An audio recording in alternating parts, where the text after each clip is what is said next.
Welcome to Monday, the 24th of May, 2024. This Day Weather Podcast brought to you by Chugwater Chili. New to the Chugwater Chili brand is its very own green chili seasoning blend. The perfect combination of spices so you can make green chili at home, easy, tasty, and quick. Sprinkle on eggs or make your own smothered green chili burrito.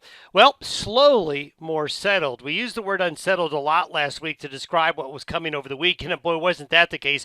We had hail, we had heavy rain, we had tornadoes, we had snow in parts of western and northwestern Wyoming, many areas of Montana and Idaho. We had a little bit of everything, but that upper low is going to slowly weaken and drift north here in the coming days. Now, the severe weather threat is much lower today and Tuesday. It's going to perk up again on Wednesday, but for today and tomorrow, we're not expecting severe weather except maybe in parts of central Kansas and eastern areas of Nebraska. But for the western high plains and Rockies, the air mass is drier for the next couple of days. It is, though, is still going to be a little bit breezy. We're going to give you another sneak peek into Memorial Day weekend, and that's something we're going to update you daily on as we go through the week. Also, we have a La Nina update for you. First of all, let's take a look at where the jet stream is today. We have this broad trough that's coming into the Intermountain West. This is the same system that came in over the weekend, but you can see it's drifting towards the U.S.-Canadian border. However, there's still some weakness or troughiness on the backside of the system that still has to come through, and this is going to make it a little bit on the windy side. And there's still going to be some wetness up here with some scattered shower and thunderstorm activity. Now, by Wednesday, what will happen is that upper level low, this is today, this is Wednesday, it actually goes all the way up to Hudson Bay. Behind it is this little guy. This little wave comes through Wednesday. This is going to be what may trigger some thunderstorm activity again Wednesday afternoon and evening. So Wednesday is a day where we may have a little bit of severe weather. However, warmer air comes in behind that system for the end of the week. And what will happen is we're going to warm up by Friday and Thursday. In fact, this is the upper level charts for Friday. We've got some ripples coming through, but the jet stream is, way up north, so there's going to be some milder air coming in. Some of the warmest weather will be on Friday into Saturday. This little ripple right here, though, is going to likely drift in over the Memorial Day weekend, and that's going to bring us a little bit of weather for the Memorial Day weekend. We'll talk about that here shortly. Over the next 5 days, this is the precipitation forecast. This is through Friday. The better chances of moisture will be towards that upper level low, and then there's going to be an active pattern of thunderstorms still in the Dakotas, central and eastern Nebraska, and central and eastern areas of the Oklahoma, Texas Panhandle, this region down here in the southern plains.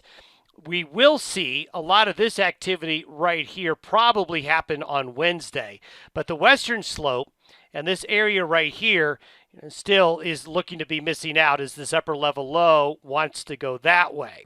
So we're going to see more settled conditions with likely dry conditions in many areas today and tomorrow, except up north here. Now, as we go and take a look at temperatures, look how warm Friday looks. These are forecasted high temperatures for Friday. So as we get ready to get started for that Memorial Day weekend, we're looking at 70s. We're looking at some 80s on the map there. Going to have a nice warm up here at the end of the week. So temperatures close to average, maybe a little bit below to start the week, but the end of the week warms up. As we get into the Memorial Day weekend, though, we're going to see a little bit of a disturbance come through. This is the precipitation forecast Saturday through Monday, so for the 3-day weekend. Now, you can see the heaviest moisture is in eastern Nebraska, arching back into here, closer to where the better instability and moisture will be. But you can see across Montana, Wyoming, even the western slope of Colorado, the eastern plains of Colorado, eastern New Mexico here, there's going to be some shower and thunderstorm activity. So this Memorial Day weekend is going to be very similar to what most of them are like. You get a little bit of a mixed bag. You get some good days, you get some not so good days. It doesn't look terribly cold. It looks pretty mild. But as you plan your holiday weekend, you're going to have to plan around afternoon showers and thunderstorms. Now, here is your update with La Nina. The newest predictions for La Nina or El Nino came out here late last week. And this green line is the average of all of the computer models that are trying to predict what the sea surface temperatures in the Pacific are going to do. So you can see how close it is to zero. So essentially, folks, what is looking like it's evolving is we are no longer under a La Nina advisory. That officially has been put to bed as the sea surface temperatures are getting closer to those statistical averages right here near that zero line. Now, at the same time, the forecast all the way through January, February, and March stays in what we would call neutral territory. When it's near that zero line, you're not in a La Nina, you're not in an El Nino, you're somewhere in between. However, what you have to make sure you're careful about is there's one model here that takes us right back to La Nina as we get into the fall and winter. Some other models take us into a weak El Nino. It's actually 50-50. How's that?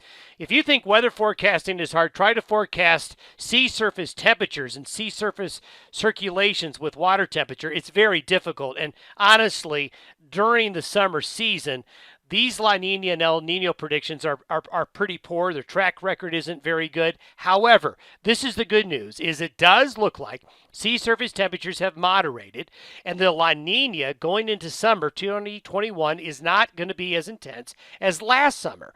So that is good news. We've kind of seen that here with an uptick of spring precipitation compared to where we were last year, although it's not for everybody, as we have found out. So either we're going to be in what's called a neutral situation, no La Nina, no El Nino, somewhere in between, or a very weak La Nina state. And you can see this when we take a look at sea surface temperatures. Now, this is as of the weekend.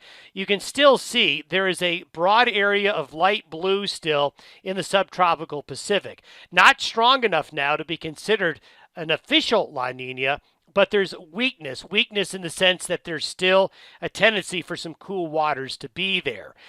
The good news is La Nina for summer 2021 does not look nearly as strong as last summer, and that should mean a better monsoon season. It should mean better chances of precipitation as we go into the month of June.